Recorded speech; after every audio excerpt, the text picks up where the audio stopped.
I lost 6 months of progress, and it was precisely because I was, like, tracking every single habit. The truth about consistency isn't having a perfect 100-day streak on your calendar. I mean, I know because I lived it. I genuinely thought gamifying my entire life would fix me, but it almost completely ruined it. Which sounds completely backward, right? Because we're constantly told to measure everything. Exactly. But we are going to completely rewire how you think about consistency so you never become a slave to a broken streak again. Because what you experience, that is actually a documented psychological trap. It is referred to in the research as the measurement trap. It's this intense and honestly dangerous battle between lagging indicators and leading indicators. Right, and in this deep dive, we're looking at why our productivity tools are actually making us less consistent. We download all these apps thinking you're building a better life. But really, we're just building a much more intricate prison for ourselves. So to understand how we lose months of progress, we first have to look at what our brains are actually chasing when we open those tracking apps. Oh, we are chasing the dopamine, plain and simple. We absolutely love the dopamine hit of checking a little green box. We crave it. You wake up, drink your water, check. Meditate for 5 minutes, check. Read 10 pages, check. Right. But in the source material we're analyzing today, the author describes the reality of trying to track, say, 15 different habits just to maintain a flawless streak. And the cognitive load required to maintain that is staggering. It's literally like balancing 15 spinning plates on long poles. I mean, everything feels exhilarating right until the wind shifts. Yeah, one plate wobbles and suddenly they all just crash to the floor. Because every time you add a habit to a digital tracker, you are demanding a portion of your active memory to monitor it. It's like having 15 heavy background apps open on your phone at the exact same time. You aren't even actively using them, but they're constantly refreshing, constantly pinging the server. And by noon, your phone is hot to the touch and the battery's at 9%. That is exactly what we do to our mental RAM. We drain our daily battery, just trying to remember what we're supposed to be doing, leaving almost no actual energy to do the habits. And that exhausted state is when the system becomes completely fragile. I mean, you feel entirely in control for the first few days. The dopamine of the green check mark sort of masks the battery drain. But then life happens. Yeah, you get a flat tire or you catch a cold and you miss one habit. And because you are running on a 1% mental battery, the shockwave of that single drop makes you just step back and watch the other 14 habits crash to the floor. Now, I know what you're thinking, but I need my tracker to stay accountable, otherwise I'll do nothing. Which is exactly the trap. We've been conditioned by tech companies to believe that without a digital overseer, we completely lack internal discipline. Exactly. But the dark side of the streak is that missing one single day creates this massive domino effect of guilt. Your brain just whispers, just skip today, and suddenly you abandon the entire system. Yep, the classic what the hell effect. You eat one cookie, and suddenly you're eating the whole sleeve standing in the pantry. Exactly. You abandon the system because the streak is broken. The streak itself becomes the master. You aren't working out to be healthy. You're working out to serve the algorithm. You are feeding the streak. And a system that requires absolute perfection to function is, by definition, a broken system. So, if tracking our actions actually sets us up for a catastrophic collapse, what exactly are we supposed to be measuring? That leads us to the core flip of this entire deep dive. Right, and this is the one thing you need to remember. Stop tracking your actions. Start tracking your identity evidence. Okay, wait, let me push back on that for a second. How does identity evidence actually look different on, like, a rainy Tuesday morning compared to just marking a checklist? Right. If I throw away my tracker, won't my brain just convince me that staying under the warm covers, watching Netflix, is my authentic identity? Well, that assumes your natural state is laziness, which is the exact lie the measurement trap relies on. To answer your question, we need to draw a hard line between lagging indicators and leading indicators. Right, so break that down for us. A checklist is a lagging indicator. It is a historical record of an action that has already happened. It only tells you what you did yesterday. Identity evidence is a leading indicator.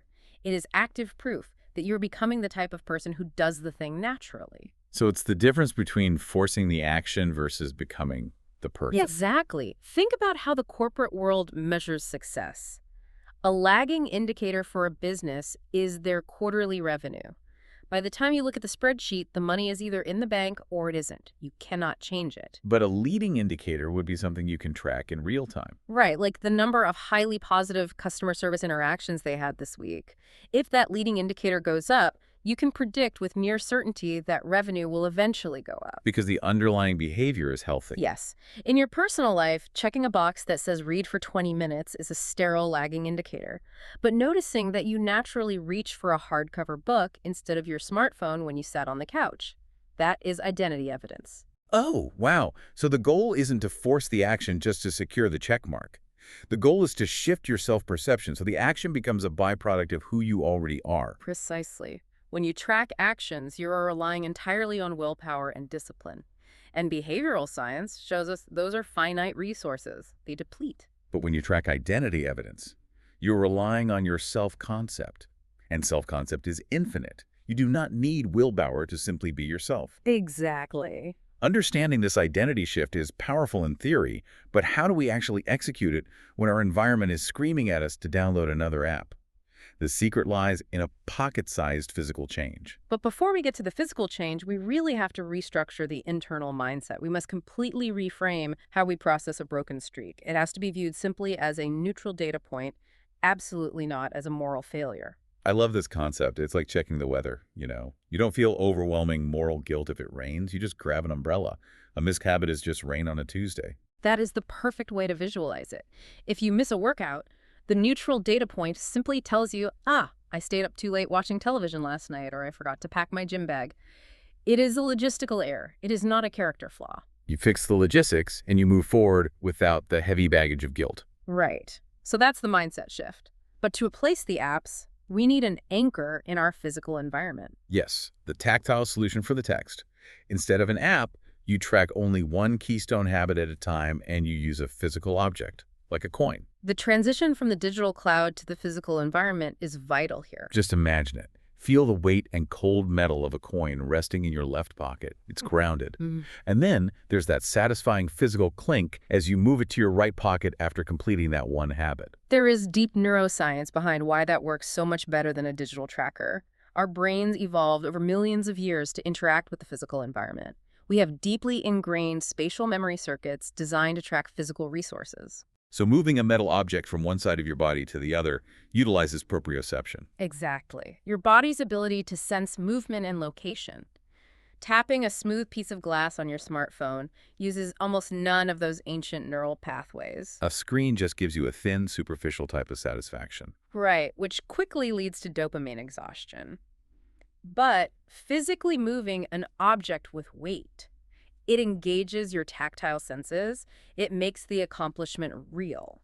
We've stripped away the digital tracking and fixed our physical environment. But there's one more trap. We fall into the need for applause. How do we share our progress without falling back into the measurement trap? Oh, the performative aspect of self-improvement, the screenshot culture. Yes. The modern urge to post a screenshot of a workout app to prove we did it. I mean, people will finish a grueling run and literally stand dripping sweat in their driveway until the app syncs to their social feed. What you are describing is the outsourcing of your identity.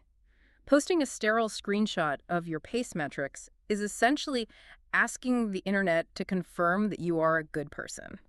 It is begging for a gold star based on your lagging indicators. It hollows out the actual achievement. But the source material provides an alternative. Instead of broadcasting your data into the digital void, you call a friend. And you don't call them to brag about your split times, you just let them hear how energized you sound. Think about the texture there. A screenshot is flat, cold numbers. But a human voice has breath, it has cadence. You are sharing your actual living identity. A true friend is going to react to your vitality, not your metrics. They don't care if your heart rate was lower. That human connection reinforces your identity evidence infinitely more than a digital metric ever could. So what does this all mean for us? When we pull all of this together, what's the ultimate payoff? The ultimate synthesis of this entire behavioral shift is freedom.